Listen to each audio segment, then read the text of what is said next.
Our second presenter is SHAUN Myers, an Iowa Air National Guard veteran with personal PTSD experience who now works towards suicide awareness and prevention among U.S. veterans and active military personnel.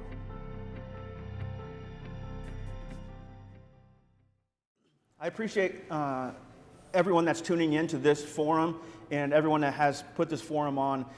It's very important to talk about suicide. In society, it's something that we don't want to talk about in general, and it's something that affects and has effects on people all across the nation, the world. And it really hits home when you talk about veteran suicide, first responders suicide. There's a couple different points I want to talk about today. First one's going to be language. When we talk about suicide, a lot of people will talk about, they'll say things like commit suicide. In the world of mental health, we're trying to really get away from commit. Really, when we think about that, what is someone committing? They're committing a crime, they're committing a vicious act, they're doing that. It kind of comes with a negative connotation, and in the realm, we're trying to get away from that.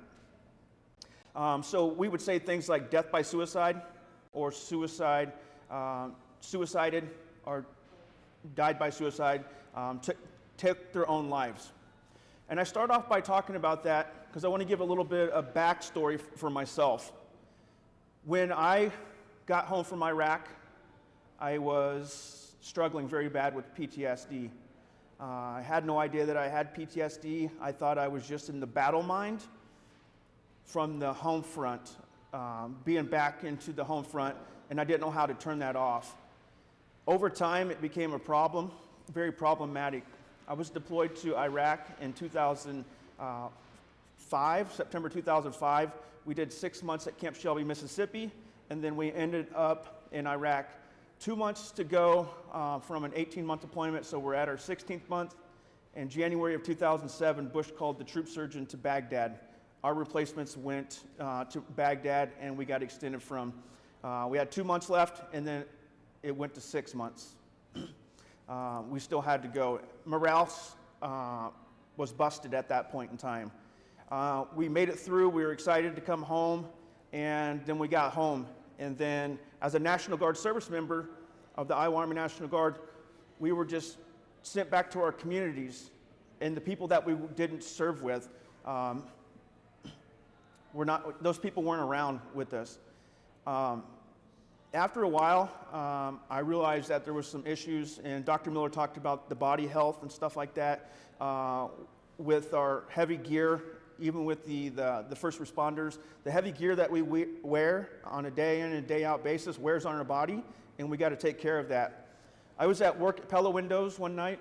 My back went out, and I started going to the VA.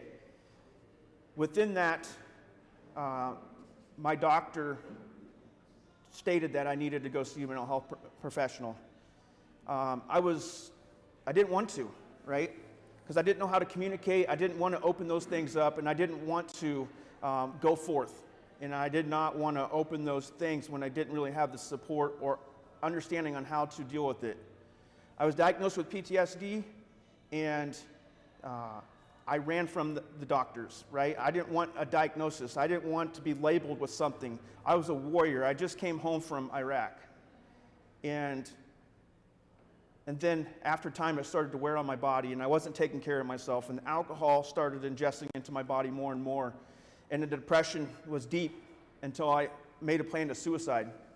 I had a plan to take my life at Lake Red Rock, outside of Pella, where I was living at the time, with my shotgun.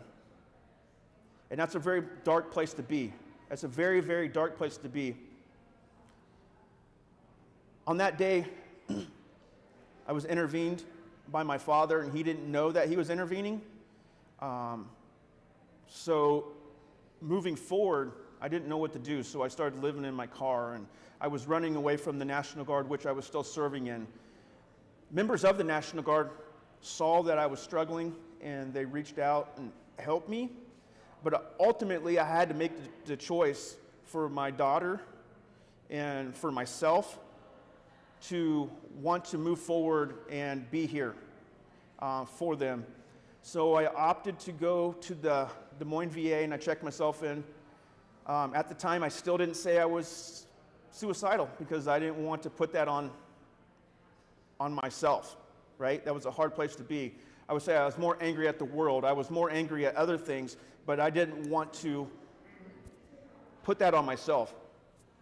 So I went through some programs, life coping skills, and then I finally went to a PTSD program.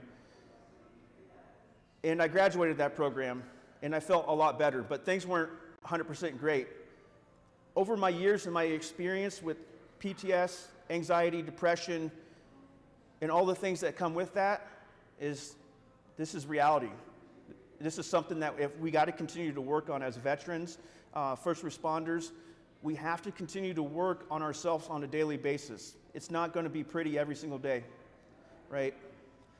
Through my training with the National Guard, I was able to go to a program called ASSIST, Applied Suicide Intervention Skills Training. It's the only training I ever had in suicide prevention, and I was able to save another soldier's life.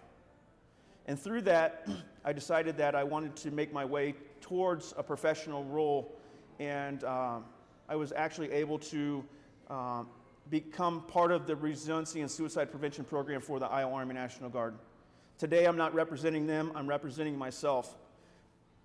With that said, I have some other things that I want to talk about when it comes to suicide. Suicide is real. In 2007, it was stated about 2.2 times higher for female veterans than non-veteran females.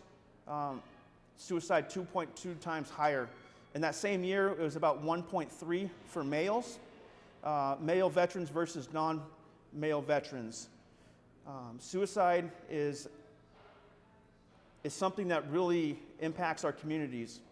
And for the person that's going through that, they really think that people don't understand.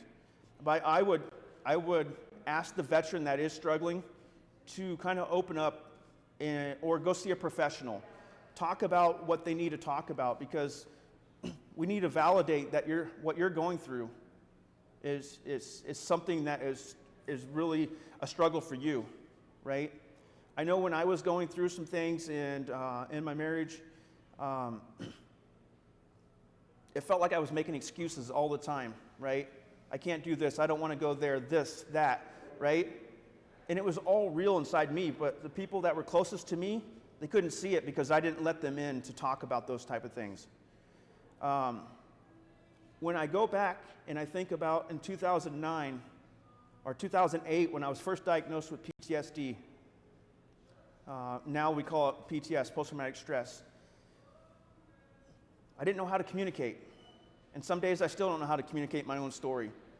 I wrote it down and I took it to my doctor. And from there we could start a conversation. We could talk about the things that are very important to saving my own life through that help. It can be scary, and I know soldiers don't want to admit, veterans, soldiers, Marines, naval personnel, all of the services, including our law enforcement and our first responders, firemen, and then our first responders that are in the healthcare industry during this COVID operations. They've been tested time and time again. Talk to someone. And if you're someone that is noticing that someone may be at risk or taking risky behaviors, I encourage you to ask the question, are you thinking of suicide? Are you thinking of taking your own life? Are you bluntly thinking about killing yourself? I would encourage you to ask that question straightforward and be prepared for what the answer could be. Someone may say no, but it still warrants the conversation. Allow that person to be heard. If the person says yes, you still need to have that person be heard, and don't argue with them, and don't tell them it's the wrong answer or try to fix it for them. Understand the resources are out there. American Brawn is put together a nice pamphlet that you can get. There's multiple resources out there, and we got to listen to the stories, and we got to understand that you're validated in what you're doing. From there, suicide safety. Safety means you have to lock your guns up. You have to protect yourself. In that moment, in that alcohol rage, that fit, that night of, I just can't take it anymore, between life and death could be a lock on your gun. So safety means. So which changed the way we're talking about suicide, changing the verbiage away from commit, a successful suicide. There is no successful suicide. Someone died by suicide, right? Let's change that. Let's ask the questions. Let's understand that this is real together.